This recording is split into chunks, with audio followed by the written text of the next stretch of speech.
Du grand spectacle en guise de baissée de rideau, 115 km au menu de cette dernière étape, mais pas moins de 4 cols à gravir, dont l'ascension finale vers le plateau de Solaizon, classé en hors catégorie.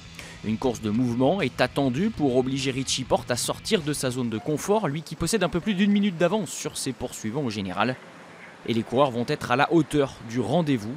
C'est d'abord un tandem royal composé de Fabio Aru et d'Alejandro Valverde qui secoue les certitudes de l'équipe BMC dans le col de la Colombière. Très vite privé de coéquipiers, le maillot jaune et le peloton n'arrivent pas à chasser efficacement les deux grimpeurs. La porte s'entrouvre pour les adversaires de l'Australien.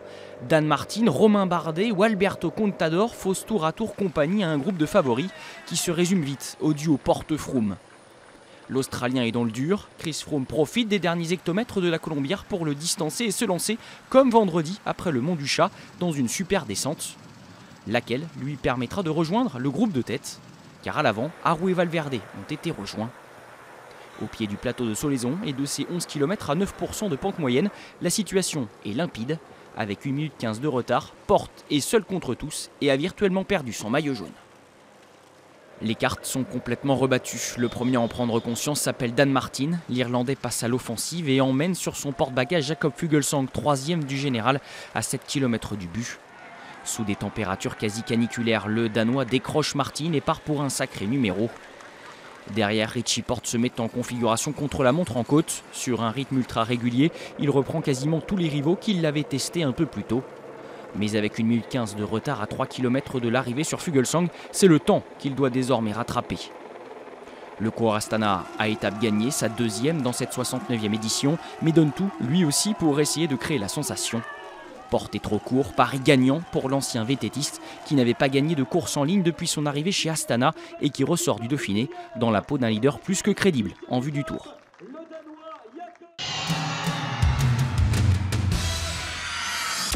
Un suspense digne de ce nom au plateau de Solaizon. Une éternité ce dernier kilomètre pour Richie Porte. Un peu plus tôt, Jakob Fuglsang passe la ligne d'arrivée en vainqueur et prend 10 secondes de bonification. Il reste alors 1 minute 04 à Richie Porte pour arriver. L'Australien va échouer. Un final qui nous rappelle l'affrontement Lehmann-Fignon sur les Champs-Élysées lors du Tour de France 89, car on a cru vivre un contre-la-montre entre les deux hommes dans la dernière montée, un duel à distance, finalement remporté par le Danois de l'équipe Astana.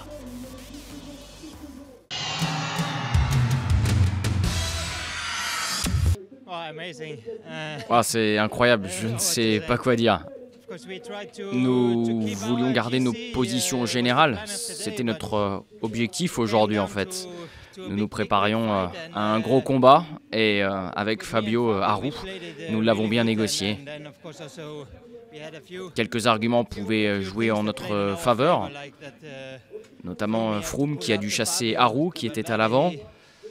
On a eu le sang-froid nécessaire. Quand Dan Martin a attaqué, je me suis dit qu'il fallait le suivre.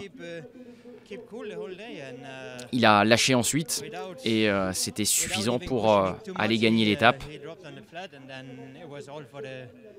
Et finalement pour tout rafler même.